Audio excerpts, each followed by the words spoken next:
Welcome to episode 132 of the Sports Marketing Machine podcast. I'm your host, Jeremy Nizer. We're in mid-September, and for minor league baseball teams and summer collegiate teams, this is when you start to put data together to really fully understand what actually happened. So for several teams, I've been helping taking their marketing data and distilling it down so they fully understand what worked, what didn't, and how to plan for things for next year. What if I told you, and this is a permission from one team, what if I told you that one team had 27,000 visitors one month, and then the next month they had 35,000 visitors, and it actually cost them $15,000 in profit? Sometimes more traffic isn't better. The return on ad spend collapsed. It was 37 to 1. They were kicking butt. Then it went all the way down to 14 to 1. Now, 14 to 1 is still really good, but if you've been pumping out 37 to 1, well, that you're definitely going to be making a whole lot less. So today I'm going to break down this data set and prove that a lot more traffic can actually be great on the surface, but your profits are going to drop. And more importantly, we're going to talk about what this means when you're chasing ticket sales or impressions or even big ad numbers, because at the end of the day, it's not about traffic. It's about selling tickets and being profitable. Let's get started.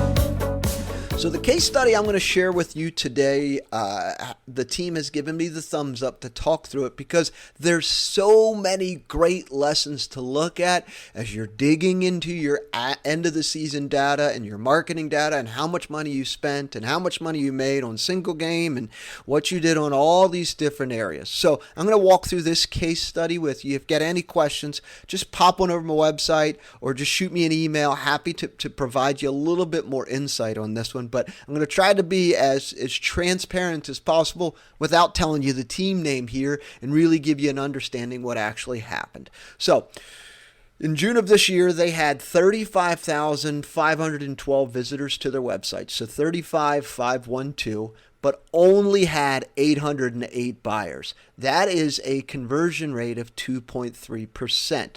Now, if you compare it to previous months, they had fewer visitors. In April, they had 29,273 visitors, but they had more buyers, over 1,000 buyers, 1,065, which equaled more revenue. That's the difference between quality traffic and quantity traffic. You can have more traffic all you want, but if it doesn't turn into buyers, you're wasting your money. And that's really one of the big main takeaways that I'm talking about here. So let's talk about kind of the return on ad spend collapse. Their return on ad spend started at a healthy 30 to 37%, somewhere in that range in the early season when the spend was a little bit lower. They started to scale up their spend throughout the season, and then they started to see return on ad spend crashing into 16 to 22 range. Now, if you think about it, 16 to 22 range would be marvelous. If you were consistent 16 to 22% throughout the entire season, well, that would be absolutely marvelous. But it was 30 to 37% earlier, and then it was essentially almost cut in half. They were literally spending more money to make less. Customer acquisition cost quietly tripled. So they spent $1 to make, an example would be $30. So they spent $1 to make 30. Then later it was $2 to make 30. Then it was $3 to make 30. This was a classic sign of diminishing returns that most teams will miss until it's too late. They were watching it week by week and then, of course, month by month to really unpack the data, to really understand what actually happened and what's working and what isn't with all of their marketing. Now, I'm not talking about a specific channel. I'm not saying, well, Facebook did this or Meta ads did that or display ads did this. What I'm explaining is that if you're not paying attention to your numbers, things can get out of hand in a hurry. And if you think more traffic's your solution, I'm going to get more people to my website. It's like, no, like you don't need more traffic. You need more quality traffic. So in this case, as traffic skyrocketed, the revenue per visitor collapsed. So before the spike, they had smaller audiences generating high per visit value, meaning they had people who are going to the website spending more. There's a term called average order value, how much a fan will spend on average when they buy tickets on your website. Could be $44, could be $38, but keeping in mind what that is, you can kind of take a look and see your higher per visit value. For them, conversions fell off the cliff. It was an absolute, you're looking at the data, you're like, okay, great, we're getting a 5% or 6% conversion rate on the website, and then we fell down to 2%. Like, that was a clear sign that we did not have good traffic going to the website. So this is the illusion of growth that oftentimes marketing directors get themselves stuck in, and they think, well, yeah, I'm doing great, right? You can be fooled by vanity metrics like impressions, clicks, heck, even website traffic, but butts in seats and ticket sales are the things that really make the most sense as you're looking at this one. So if you have 30,000 visitors but only 808 buyers, you got a visitor problem. But if you have fewer visitors and more buyers, that means stronger revenue and you're getting more quality buyers to your website. And I'm with you. Like, we definitely want more people in our seats. We want more butts in the seats because they buy more food. They buy more merchandise. Like, everything is great. Your per caps are marvelous. But most fans who are interested in dollar hot dog night or even steep discounts, you may be losing money while the attendance is up. But I would argue that in some cases, a Tuesday night crowd of 3,000 people paying full price beats a Saturday promotion crowd where you got 8,000 people in there paying $5 per ticket, right? So thinking through that a little bit more. So the biggest takeaway here that I definitely want you to leave this episode with is that more traffic or more fans isn't automatically success. If the average order value continues to slip, you may be working harder to make less money. I'm going to say this again. More traffic and more fans isn't always success. If your average order value, the average amount of money that someone spends with you, continues to slip, you and your marketing dollars are spending more and more and more, you are working harder for less money. All right, so why should we chase big numbers? The psychology around vanity metrics. We love seeing big numbers. We love it. Just like the Powerball number from a few weeks ago. It was $1.2 trillion. Like, we love seeing big numbers. But in the sports case, 35,000 visitors sounds better than 28,000 visitors, right? Or 35,000 visitors sounds a whole lot better than 10,000 visitors because we like the big numbers. We like seeing 10,000 likes on a specific post or how many shares or impressions and what have you. It's the same reason why casinos use chips instead of cash, because big numbers feel good even when they're costing you money. So, ego versus economics. Leaders, they want to see how things are progressing, right? They don't like to see, well, your website traffic's going down. Yes, but if you can say, yes, my website traffic is going down, but I am selling more tickets and we're making more money, they're not going to shake you up on a tree and say, hey, like, what are you doing? Like, you have to be able to show them with the traffic dip and the increase in ticket sales and increase in AOV, you're doing great, right? Everybody wants to hear, we had the greatest crowd ever, but they would rather hear we had the most profitable crowd ever. Teams, you gotta start thinking less about how many and more about how valuable. Don't think about how many, think about how valuable. Another lesson takeaway from this case study is all about diminishing returns. The secret winning trend is actually hiding in your data. While their traffic efficiency collapsed, their average order value quietly grew from $44 to $62. The real growth engine wasn't more buyers. It was turning your existing buyers, your warmest traffic, into spending more money. So one of the things that we're thinking about and we're talking through with them and they're considering is the 60-40 rule for 2026. So 60-40 rule. Smart teams are flipping their budget allocation a little bit. So 60% or even higher goes to higher intent people, higher value customer acquisition. So we're going against retargeting. We're going to find people who have already purchased in the past, people who have spent time on our website last 7 days, people who are consuming 75%, 95% of your video content. And then the other portion of the budget, 60 or 40 to 30% are spent on conversion optimization. And maybe a percentage of that is also going after like prospecting, trying to find those lookalike audiences and get in front of them. So I want to kind of point out something to you. There's a point where each new visitor or each new ticket sale adds less value or even subtracts from the value of your bottom line.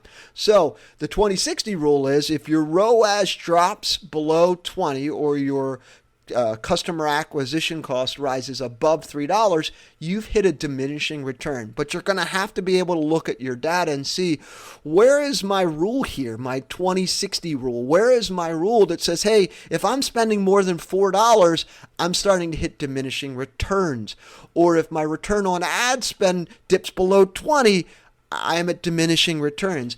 You got to start taking a look at your data to understand where your cap is. Otherwise, when you start talking about budgets for next year, your president, your director, your CEO, your CMO, whoever it is going to give you less money. But if you understand where your caps are, you can spend wisely and understand when to put your foot on the gas pedal and when to scale back because you're starting to hit diminishing returns. So it's a fundamental shift about how do we get more people to our website. That's not the thought process that I want you to be thinking through. Is how do we get the right people to our website who will spend $60 per visit or $50 per visit? So don't just think about, I got to get more people to my website. No. How do I get the right people to my website that are going to spend $50 or $60 on their average order value? So I talked a little bit about these kind of metrics in episode 67, why your return on ad spend is wrong, and how you can really take a look at that from an efficiency perspective. And that efficiency could be masking a shrinking buyer quality. And this is a very similar trap. More traffic means more costs, more server stuff, more customer service, more phone calls to your ticket office, right? So it's more of an operational strain, all while your revenue per visitor drops. So profitability will beat popularity any day of the week. I know you're probably thinking, well, the Savannah Bananas, they aren't spending any dollars on marketing. Well, they're very popular. They don't have to ask people. Well, they're the unicorn here, right? You guys should know what they're doing and what they created in the beginning. I would argue that they probably were not as profitable as you would think they are, definitely where they are today, but they definitely weren't where they were in the beginning, for sure.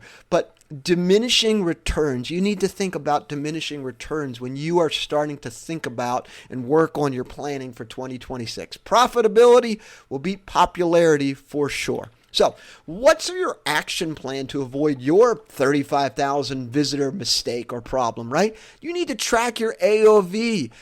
So break down all of your sources, your email, your paid ads, all of the things that you're doing, your text message and all of that stuff, and put it down, right? And really understand what's actually happening with your average order value. Look at the point for where extra volume, you're getting things that are kind of increasing traffic, and what you're doing, well, I spent $3,000 and I got 6,000 visitors, or I spent $5,000 and I got 8,000 visitors. Like, looking at those numbers, you're going to be able to pull out some really key metrics here. And if you need help, throw it in the ChatGPT once you kind of get your data together and ask ChatGPT to help you unpack what's actually happening with your marketing, your metrics here, because ChatGPT can help you in that regard. And I've got some episodes of how you can prompt ChatGPT to really help pull out some of that data, right? But don't just ask, can I get 10,000 fans? You need to start thinking about, will this crowd, with this amount of tickets that I sold, generate X amount per cap? Or will this folks that I'm trying to target here, will this be a good 60 person per cap or average order value rather, right? So the 60-40 split, we talked about that a little bit. Budget 60 to 70%, high intent, higher valued customer acquisition, and the 40 to 30% towards conversion optimization. You could also use some of that to go after prospecting, lookalike audiences as well. So I think the other thing too is that oftentimes teams are bidding for optimization on conversions instead of optimizing for essentially average order value. So it's better to get 100 buyers spending $60 each rather than $150 spending $40 each, right? So you want to get folks who are spending more money to you. And definitely as you're starting to think about how you're putting your budgets together, I've got some really good episode 121, all about those video audiences and how they're really warm, and episode 125 about kind of the funnel side of things. And they highlight how quality targeting leads to higher valued buyers. All right, I have thrown a lot at you. There's so many great takeaways from this, but let me just break them down to you. I got 6 of them for you. Number 1, more isn't always better. Big traffic numbers can hide shrinking profitability. Beware of the vanity metric trap. Impressions, clicks, and even like some sellouts at discounted tickets don't matter if your per cap revenue drops. Number 3, diminishing returns are real. Every team has a profit threshold where extra growth actually hurts. So you have to keep track of all of your data. Number 4, quality will beat quantity every day. Focus on average order value, return on ad spend, and that lifetime value of your fan, not raw attendance. The data proves fewer, higher value customers beat chasing traffic volume. The next main takeaway, number 5, AOV, average order value opportunity. For this specific team, when revenue grew from $44 to $62 per visitor, that's where the real growth lived for this team. Not in the visitor count. It was turning someone who would typically give you $44 to now give you $62. Like, that is fantastic. That is $18 more. That makes life so much easier when you're getting someone to give you 66 instead of 44. That's where the real growth lives, not in the visitor count. And number 6, the 60-40 rule, spend 60% or at least plan 60% of your budget on high value customer acquisition. This is targeting people who have bought tickets in the past, retargeting people who have been to your website in the last 7 days, people who have watched 75%, 95% of your videos, like retargeting your warmest audiences. That's where you're spending a good percentage of your budget, which is where I came up with the 60-40 rule, and the other 40% on conversion optimization, trying to get those lookalike audiences to your website, trying to get people back to your website that are looking at things and what have you. So my call to action to you is, don't fall for the 35,000 visitor problem. Don't get sucked in the, I got way more people to my website. The next time you're tempted to chase a big old vanity metric, ask yourself, will this move more profit? Or are we just pumping up a number on a dashboard? Remember the 20-60 rule that I talked about? But looking at your data, it may be different. But in this case, for this team, if the return on ad spend dropped below 20, they hit a danger zone. Quality always beats quantity Quality always beats quantity. And if you're digging deep into your AOV and you're finding your team's profit threshold, like, hey, great job. But if you need some help, shoot me a DM or pop over to the website. I'm happy to take all of your data with you. We'll walk through it together to really understand what's working and what isn't. We won't be able to drill too far down into, well, Facebook really drove this or email drove that, because all of it collectively together works together. Like if you think about this, and this is one of the other main takeaways that I should have mentioned earlier, but if you think about it this way, if you send out an email to the fan, they open up their email during their morning at their office at 9 a.m. At lunchtime, they're scrolling social media. They see an ad from you. They're driving home and they hear you on the radio and they look up and see your billboard, and then they come home and buy tickets. Well, who gets credit for the sale? Was it the billboard? Was it the radio because they were the last touch? Or was it the email that got things started? That's my point, is buyers are also looking at things and you kind of have to hit them in multiple areas. It's kind of like those M&Ms at the grocery store aisle. You're going to walk past them 10 times before you buy them. And that's the same thing that's happening with our fans. More touch points and impressions to the point where they finally go on over and buy. Impressions are great for sure, but we really want to drive quality traffic to the website. So if you're looking at digging into all of your data and really fully understand and unpack what actually happened with your ticket sales this past year, feel free to reach out. I'm happy to help you for free. We're going to break it all down. 30 minutes, you'll really have an understanding of what actually took place with your marketing ad spend and what this all looks like. Until next time.